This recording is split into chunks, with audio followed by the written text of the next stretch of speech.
주도주 완전 정복. 샵 13강. 거래대금으로 돈의 이동을 읽어라. 지난 12강에서는 주도 섹터가 어떻게 바뀌는지 알아보았습니다.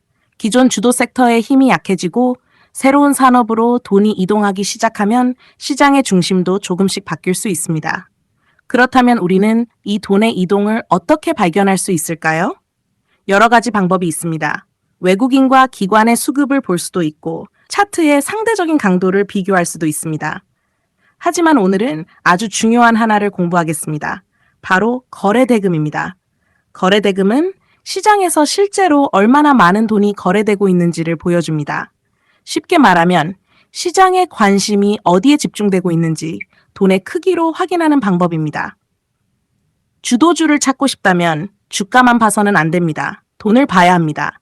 그리고 그 돈이 어디에서 빠져나와 어디로 이동하고 있는지를 봐야 합니다. 오늘은 거래대금을 통해 시장의 돈을 추적하는 방법을 알아보겠습니다. 먼저 거래량과 거래대금의 차이를 이해해야 합니다. 거래량은 주식이 몇 주 거래되었는지를 나타냅니다. 반면 거래대금은 실제로 얼마의 돈이 거래되었는지를 나타냅니다. 예를 들어 보겠습니다. A 종목의 주가는 1,000원입니다. 하루 동안 100만 주가 거래되었습니다. 그러면 거래대금은 약 10억 원입니다. 반면 B 종목의 주가는 10만 원입니다. 하루 동안 10만 주가 거래되었습니다. 거래량만 보면 A 종목이 훨씬 많습니다. 하지만 거래대금을 계산하면 B 종목 역시 약 100억 원이 거래된 것입니다. 거래량은 A 종목이 많지만 실제로 움직인 돈의 크기는 B 종목이 훨씬 큰 것입니다. 이것이 거래대금을 봐야 하는 이유입니다.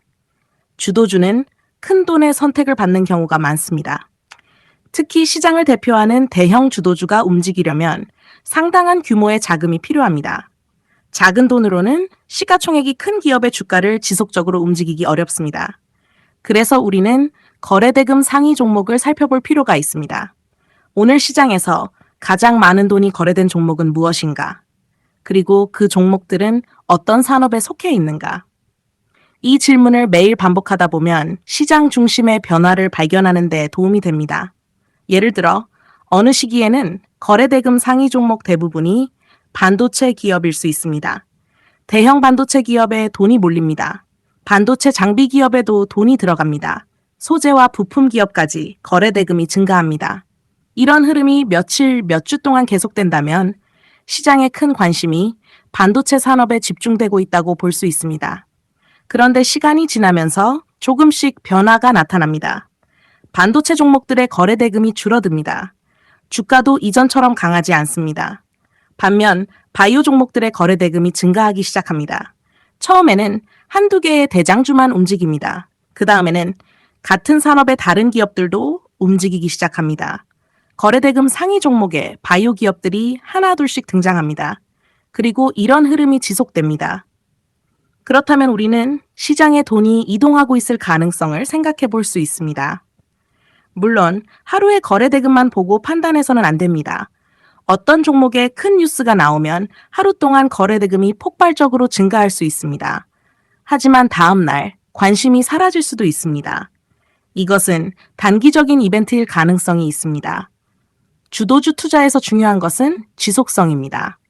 하루만 돈이 들어오는가 아니면 며칠 동안 계속 들어오는가? 일주일이 지나도 거래대금 상위에 있는가? 조정을 받을 때도 시장 참여자들의 관심이 유지되는가? 이것을 봐야 합니다. 진짜 강한 주도주는 거래대금 상위에서 자주 발견되는 경우가 많습니다. 오늘도 시장의 중심에 있습니다. 내일도 많은 돈이 거래됩니다. 조정을 받아도 여전히 거래가 활발합니다. 그리고 다시 상승할 때 더 큰 거래대금이 들어오기도 합니다. 이런 종목은 시장의 관심이 지속되고 있다는 의미일 수 있습니다.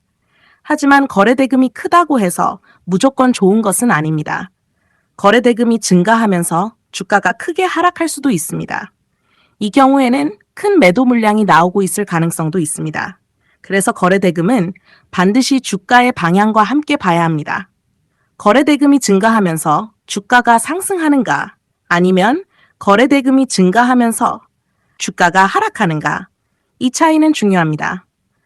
특히 주도주가 상승하는 과정에서는 중요한 가격대를 돌파할 때 거래대금이 크게 증가하는 모습을 볼 수 있습니다. 오랫동안 넘지 못했던 박스권을 돌파합니다.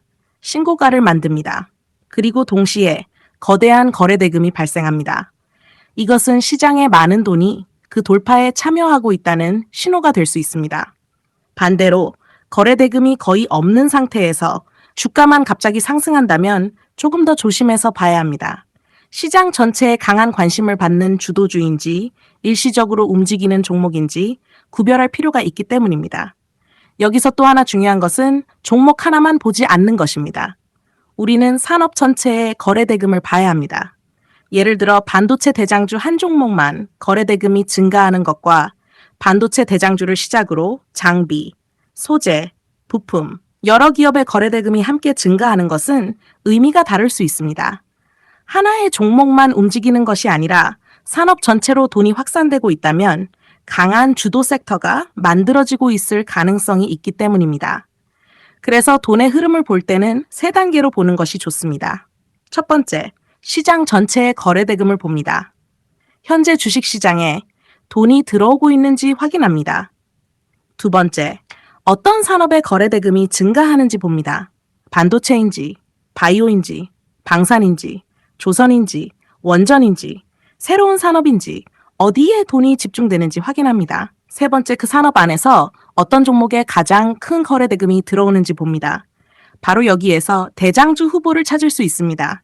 시장, 산업, 종목, 이 세 가지를 연결해서 보는 것입니다. 예를 들어 코스피와 코스닥의 전체 거래 대금이 증가합니다. 그중 특정 산업의 거래 대금 비중이 빠르게 커집니다. 그리고 그 산업의 대장주가 거래 대금 상위권에 계속 등장합니다. 주가도 시장보다 강합니다. 외국인과 기관의 수급도 들어옵니다. 신고가를 돌파합니다. 이런 신호들이 함께 나타난다면 우리는 그 산업과 종목을 더 깊이 공부해 볼 필요가 있습니다.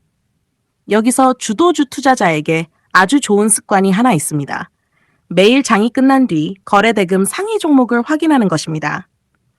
오늘 가장 많은 돈이 거래된 종목은 무엇인가? 어제와 비교해서 새롭게 등장한 종목은 무엇인가? 일주일 동안 계속 상위권을 유지하는 종목은 무엇인가? 그리고 그 종목들이 어떤 산업에 속해 있는가?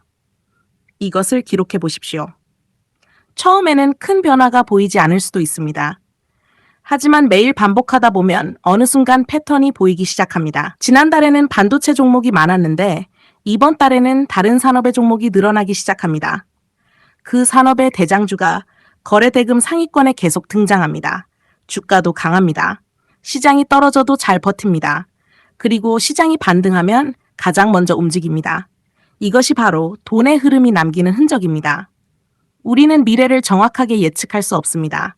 하지만 돈이 움직인 흔적은 관찰할 수 있습니다. 거래 대금은 그 흔적 중 하나입니다. 큰 돈이 어디에 들어왔는지, 어디에서 관심이 커지고 있는지, 어떤 산업이 시장의 중심으로 올라오고 있는지 거래 대금을 통해 조금씩 확인할 수 있습니다. 하지만 반드시 기억해야 할 것이 있습니다. 거래 대금 하나만으로 주도주를 결정해서는 안 됩니다. 거래 대금은 주도주를 찾는 여러 퍼즐 중 하나입니다. 산업의 성장성, 기업의 경쟁력, 실적, 외국인과 기관의 수급, 상대적 강도, 상승 추세, 그리고 거래 대금. 이 모든 것을 함께 봐야 합니다. 오늘 13강에서는 한 가지를 꼭 기억하시면 됩니다. 주도주를 찾고 싶다면 주가만 보지 마십시오. 돈을 보십시오. 그리고 거래량만 보지 말고 실제로 얼마의 돈이 움직이고 있는지 거래 대금을 확인하십시오. 큰 돈이 지속적으로 들어오는 산업, 그 산업에서 가장 많은 돈이 집중되는 기업, 그리고 그 돈의 힘으로 시장보다 강하게 움직이는 종목, 바로 그곳에서 새로운 주도주가 탄생할 가능성이 있습니다. 매일 시장에 질문하십시오. 오늘 돈은 어디에 가장 많이 모였는가? 그리고 어제와 비교해서 돈은 어디로 이동하고 있는가? 이 질문을 반복하다 보면 주도주가 움직인 뒤 따라가는 것이 아니라 주도주가 만들어지는 과정을 관찰하는 눈이 생길 수 있습니다. 다음 14강에서는 거래 대금과 함께 반드시 확인해야 하는 또 하나의 중요한 신호, 바로 외국인과 기관의 수급으로 주도주를 찾는 방법에 대해 알아보겠습니다. 왜 큰 자금의 움직임을 추적해야 하는지, 외국인과 기관이 지속적으로 매수하는 종목에서는 어떤 변화가 나타나는지, 그리고 단순한 하루 매수와 진짜 의미 있는 수급은 어떻게 다른지, 다음 강에서 천천히 알아보겠습니다. 주도주 완전 정복. 14강. 외국인과 기관의 수급으로 주도주를 찾아라. 지난 13강에서는 거래대금을 통해 시장의 돈이 어디로 이동하고 있는지 알아보았습니다. 주도주를 찾고 싶다면 주가만 봐서는 안 됩니다. 실제로 얼마나 많은 돈이 들어오고 있는지, 그리고 그 돈이 어느 산업으로 이동하고 있는지를 봐야 합니다. 오늘 14강에서는 한 단계 더 깊이 들어가 보겠습니다. 바로 그 돈을 누가 사고 있는가입니다. 주식시장에는 다양한 투자자가 참여합니다. 개인 투자자가 있습니다. 외국인 투자자가 있습니다. 기관 투자자가 있습니다. 연기금도 있고 금융 투자도 있고 투자 신탁도 있습니다. 이들은 모두 서로 다른 이유와 전략으로 주식을 사고 팝니다. 그 중에서도 주도주를 찾을 때 우리가 관심 있게 살펴볼 필요가 있는 것이 외국인과 기관의 수급입니다. 왜 외국인과 기관의 움직임을 봐야 할까요? 이유는 간단합니다. 이들은 상대적으로 큰 자금을 운용하기 때문입니다. 개인 투자자는 마음에 드는 종목을 발견하면 원하는 물량을 비교적 빠르게 매수할 수 있습니다. 하지만 수백억 원, 수천억 원, 때로는 그보다 훨씬 큰 자금을 운용하는 투자자는 다릅니다. 좋은 기업을 발견했다고 해서 하루 만에 모든 물량을 살 수 없습니다. 한꺼번에 너무 많은 주식을 매수하면 자신들의 매수 때문에 주가가 급등할 수 있기 때문입니다. 그래서 큰 자금은 시간을 두고 움직이는 경우가 많습니다. 오늘 조금 삽니다. 내일도 삽니다. 주가가 조정을 받으면 다시 물량을 확보합니다. 때로는 몇 주 동안, 때로는 몇 달 동안 조금씩 주식을 모아갈 수도 있습니다. 이 과정에서 차트와 수급에는 흔적이 남을 수 있습니다. 우리가 찾아야 하는 것이 바로 그 흔적입니다. 예를 들어 보겠습니다. 어떤 기업이 있습니다. 처음에는 시장에 큰 관심을 받지 못했습니다. 그런데 어느 순간부터 외국인의 매수가 들어오기 시작합니다. 하루 사고 끝나는 것이 아닙니다. 며칠 동안 매수합니다. 주가가 조정을 받아도 다시 매수합니다. 기관도 조금씩 들어오기 시작합니다. 거래 대금도 증가합니다. 그리고 주가는 예전처럼 쉽게 떨어지지 않습니다. 저점이 조금씩 높아집니다. 그러다가 어느 순간 오랫동안 넘지 못했던 박스권을 돌파합니다. 이런 흐름이 나타난다면 우리는 관심을 가져볼 필요가 있습니다. 물론 외국인과 기관이 산다는 이유만으로 무조건 주도주가 되는 것은 아닙니다. 외국인도 틀릴 수 있습니다. 기관도 손실을 볼 수 있습니다. 그리고 외국인과 기관의 매수에는 다양한 목적이 있을 수 있습니다. 따라서 단순히 오늘 외국인이 샀다, 오늘 기관이 샀다, 이것만 보고 투자해서는 안 됩니다.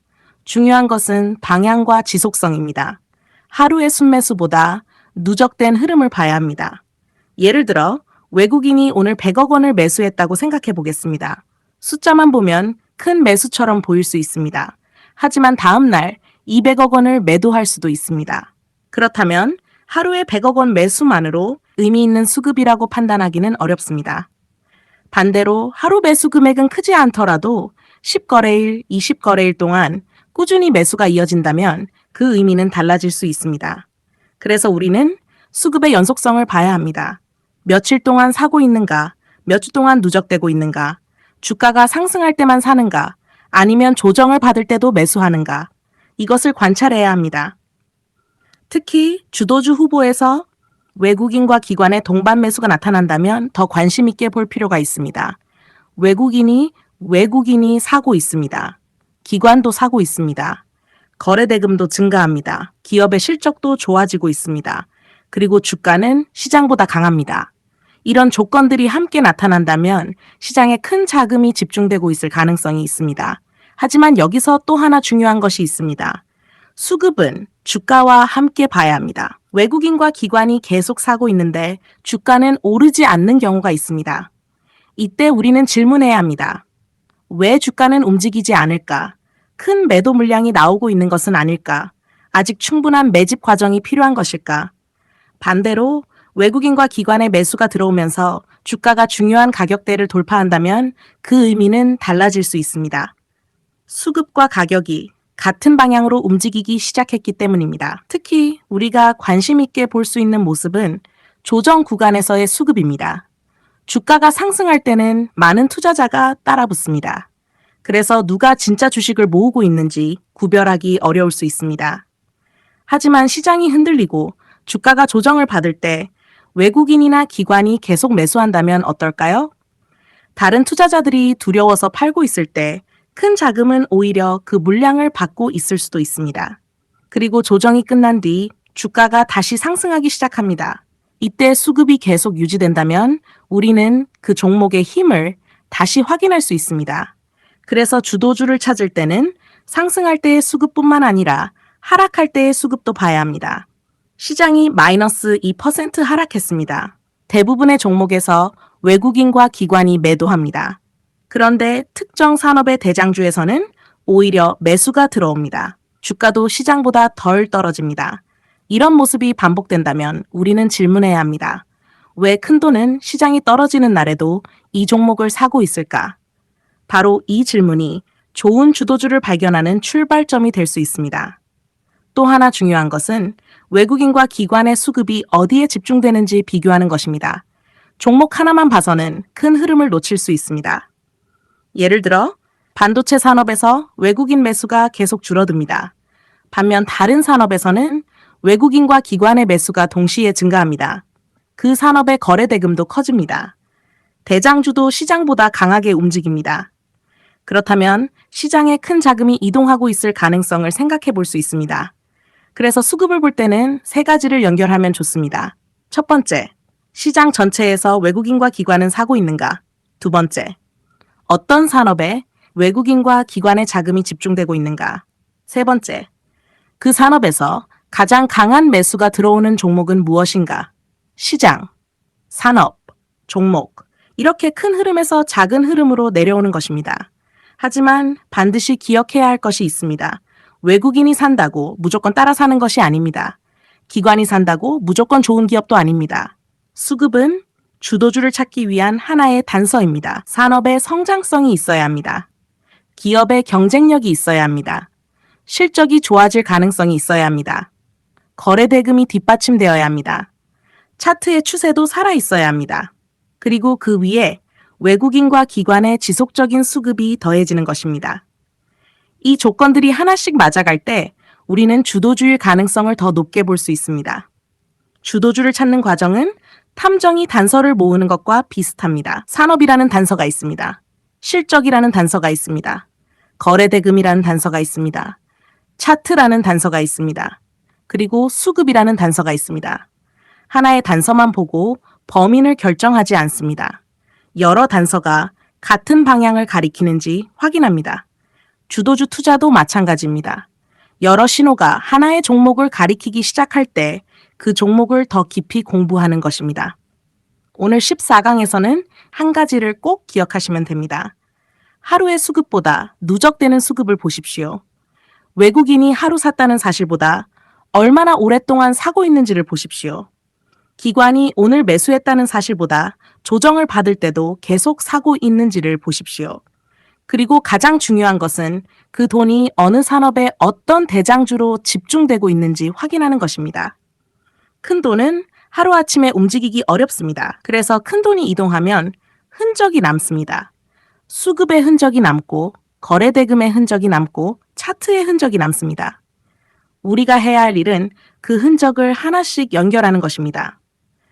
다음 15강에서는 외국인과 기관의 수급을 볼 때 많은 투자자가 궁금해하는 부분, 바로 외국인은 왜 기관보다 먼저 움직이는 경우가 있는가에 대해 알아보겠습니다.